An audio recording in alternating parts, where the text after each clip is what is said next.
இன்றைக்கி தக்காளி வெங்காயம் சட்னி செஞ்சுருக்கேன். இதை எப்படி செய்யறதுங்கிறது தான் இன்றைக்கி இந்த வீடியோவில் பார்க்க போகிறோம்.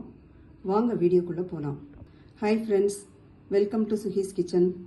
தக்காளி வெங்காய சட்னிக்கு முதல்ல ஒரு 2 டேபிள் ஸ்பூன் எண்ணெய் எடுத்துக்கணும். ஜீரகம் 3/4 டீஸ்பூன் சேர்த்துருக்கேன். அடுப்பை வந்து மீடியம் ஃப்ளேம்லேயே தான் வச்சுக்கணும். பச்சை மிளகாய் ஒரு 4 நீல வாக்கில் கட் பண்ணி வச்சுருக்கேன். இஞ்சி ஒரு இன்ச் துண்டு அதை கட் பண்ணி வச்சுருக்கேன். 3 வெங்காயம் நீல வாக்கில் கட் பண்ணி வச்சுருக்கேன். இது மீடியம் சைஸ் வெங்காயம். இதையும் இதோடு சேர்த்து கொஞ்சம் உப்பு சேர்க்கணும். இந்த உப்பு சேர்த்து வதக்கினா சீக்கிரமாக வதங்கிடும். வெங்காயம் பொன்னிறம் ஆற வரைக்கும் இதை வதக்கணும்.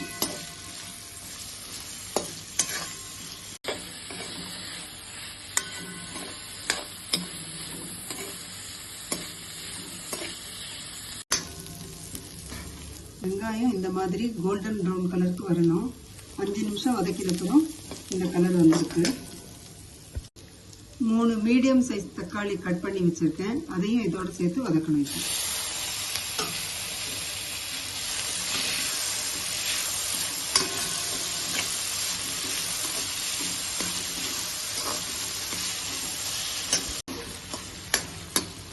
தக்காளி கொஞ்சம் ஒரு 7-8 நிமிஷம் வதக்கினா தான் நல்லா வதங்கும். இப்போ நல்லா தக்காளி வந்து சாஃப்டாக வதங்கிட்டு,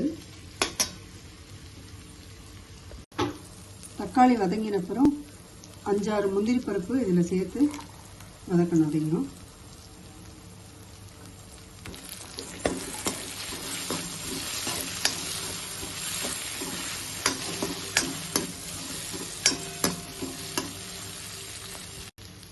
முந்திரி பருப்பு வந்து ஆப்ஷனல் தான், உங்களுக்கு வேணும்னா சேர்த்துக்கலாம், எல்லாமே செய்யலாம்.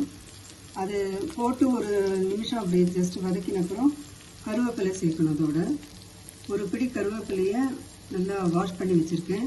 அதையும் இதோடு சேர்த்து வதக்கணும்.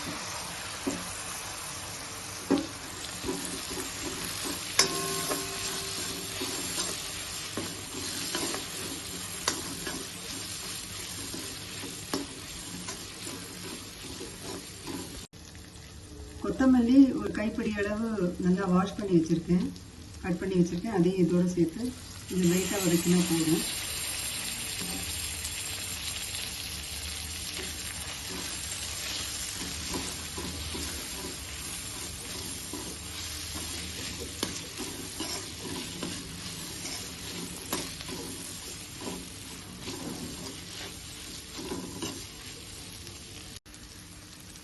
இதுக்கு தேவையான அளவு உப்பு சேர்க்குறேன். 3/4 டீஸ்பூன் சேர்க்குறேன்னா, உங்களுக்கு தேவையான கொஞ்சம் உப்பு காரம் அதிகமாக போட்டுக்கலாம்.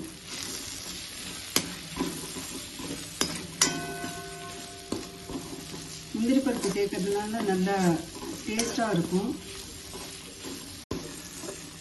1 நிமிஷம் வதக்கி இருக்கேன். இப்போ ஸ்டவ் ஆஃப் பண்ணிடலாம். இது ஆறின அப்புறம் மிக்சி ஜாரில் போட்டு கொஞ்சமாக தண்ணி சேர்த்து நல்லா நைஸாக அரைச்சி எடுத்துக்கணும்.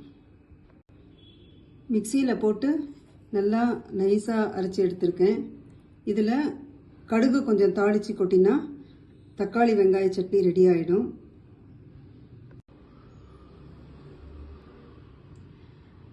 நீங்கள் வந்து கடுகு தாளித்து கொட்டி சாதாரணமாக நம்ம சட்னி செய்கிற மாதிரி செஞ்சுக்கலாம்.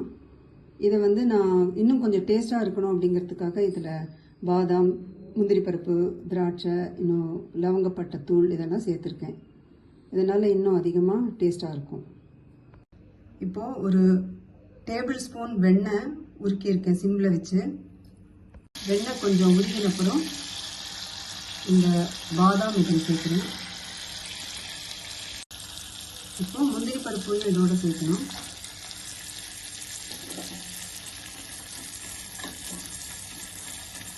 ஒரு 5-6 திராட்சையை இந்த மாதிரி சின்னதாக கட் பண்ணியிருக்கேன். அதையும் இதோடு சேர்த்து நல்லா வறுக்கணும்.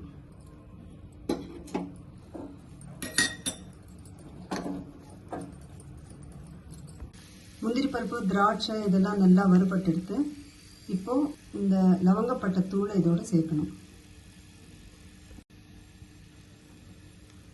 ஸ்டவ் ஆஃப் பண்ணிட்டேன். அந்த சூட்லேயே இதை எல்லாம் வறுத்துடணும் ஒரு தடவை.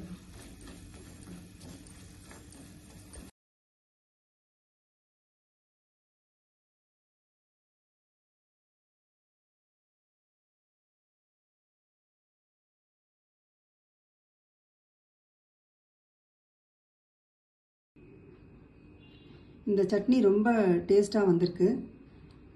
இது வந்து இட்லி, தோசை, பூரி, சப்பாத்தி எல்லாத்துக்கும் சைட் டிஷ்ஷாக யூஸ் பண்ணிக்கலாம். சூடான சாதத்தில் கலந்தும் சாப்பிடலாம். நீங்களும் இதை செஞ்சு பாருங்கள். உங்களுக்கு இந்த வீடியோ பிடிச்சிருந்ததுன்னா இதை நீங்கள் லைக் பண்ணுங்கள், எல்லாருக்கும் ஷேர் பண்ணுங்கள், உங்கள் கமெண்ட்ஸ் அனுப்புங்க, சேனலை சப்ஸ்கிரைப் பண்ணுங்கள். தேங்க்ஸ் ஃபார் வாட்சிங்.